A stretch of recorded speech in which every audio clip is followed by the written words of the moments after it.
Ito yan mga kababayan, dito tayo kay Jinggoy Estrada.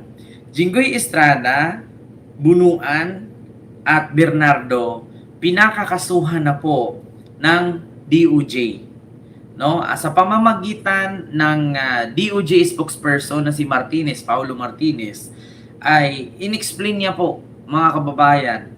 No, DOJ ba o ombudsman? Ombudsman at DOJ. Pinakakasuhan na po.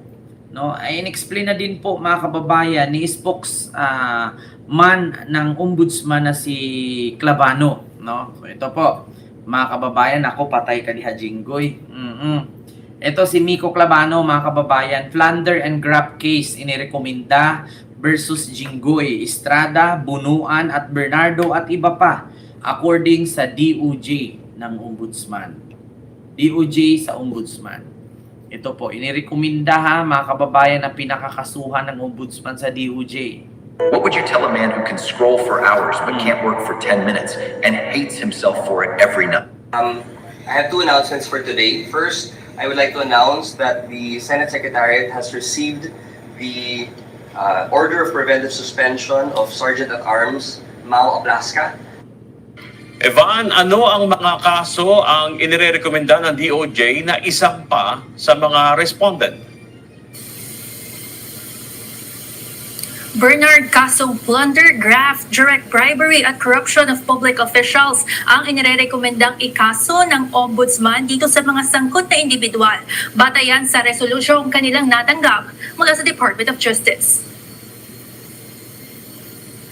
Hawak na ng Office of the Ombudsman ang resolusyon mula sa Department of Justice National Prosecution Service laman ng komprehensibong preliminary investigation report patungkol sa mga sangkot sa umano'y pagmamanipula ng pambansang pondo noong 2025 mula sa yugto ng National Expenditure Program hanggang General Appropriations Act.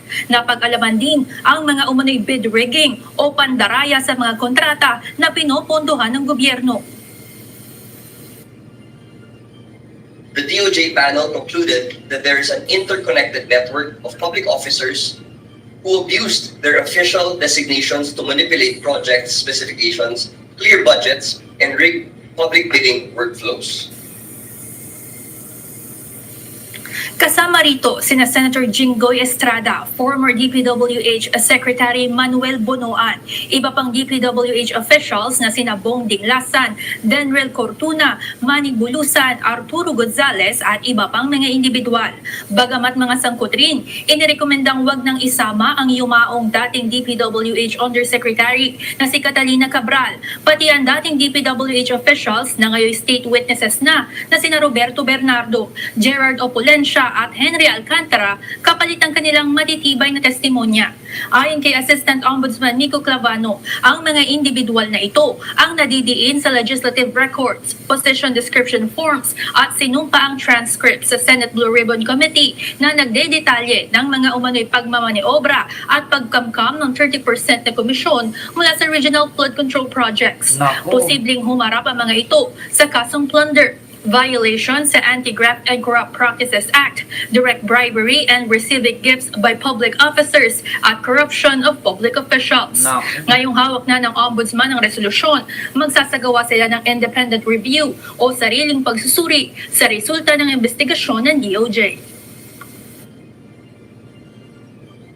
The possible outcomes of the office's independent evaluation include affirming the findings of the Department of Justice, amending the resolution, or reversing the findings altogether.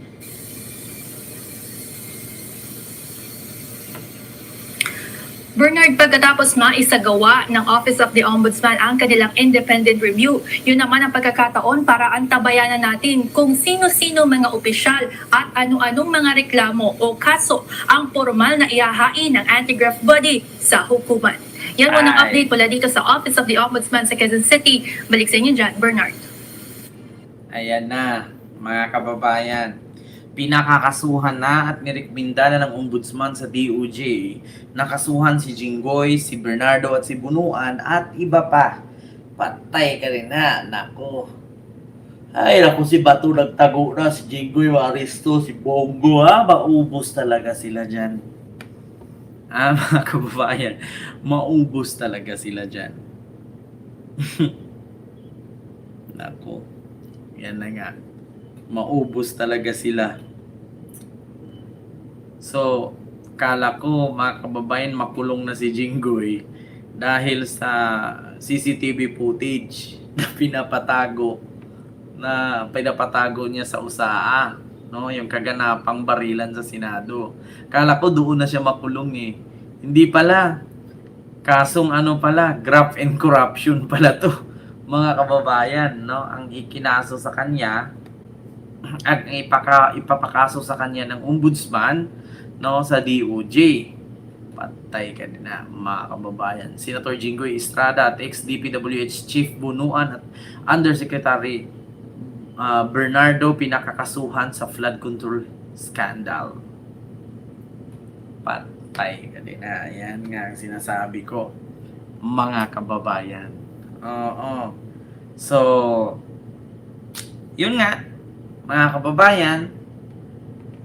Yes. Sa ibang balita, ginalugad ng mga pulis at ahente ng NBI ang isang hotel para lang Naku, patay ka din na.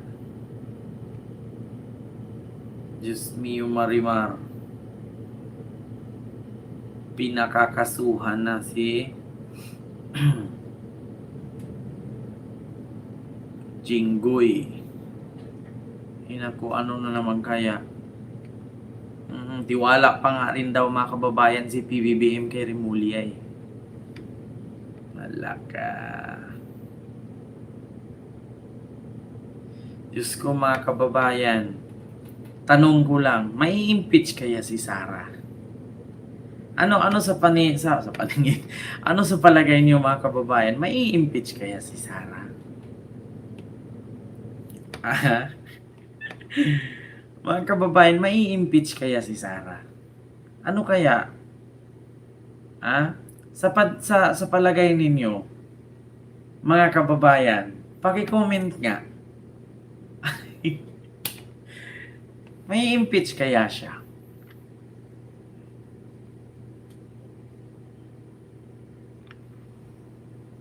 Diyos mio Marimar. Kasi ang pagkakaalam ko, ay, naantok ako, mga kababayan, 16 na pirma ang kailangan sa 23 na lang kasi mula si Bato. 23 kasi senador para ma-impeach si Sara. So, meron gang inexplain dito mga kababayan, no? Ipaparinig ko lang sa inyo. May inexplain dito mga kababayan kung paano kung ma-impeach si Sara. Ito po yun, o saan ba yun? Ay, nawala naman mga kababayan. Paano kung ma-impeach si Sara? Nawala. In-explain yun ng GMA News kanina eh. Paano daw kung ma-impeach, ma-convict, ganyan-ganyan. Nawala. Nag-iahak. Diba? So, yun lang, mga kababayan. Maraming salamat po sa inyong lahat, no? At hindi ko na po masyadong habaan mga kababayan kasi mag-aalas 11 na po. No, sana naintindihan niyo po, gabi na. Wawa naman yung mga kababayan natin diyan. So, maraming salamat po, no? Kita-kits na lang po ulit tayo bukas, mga kababayan. Mag-iingat po kayo palagi, no? Huwag kalimutan mag-like, mag-share, at mag-subscribe. Maraming salamat po. God bless. Thank you po sa inyong lahat.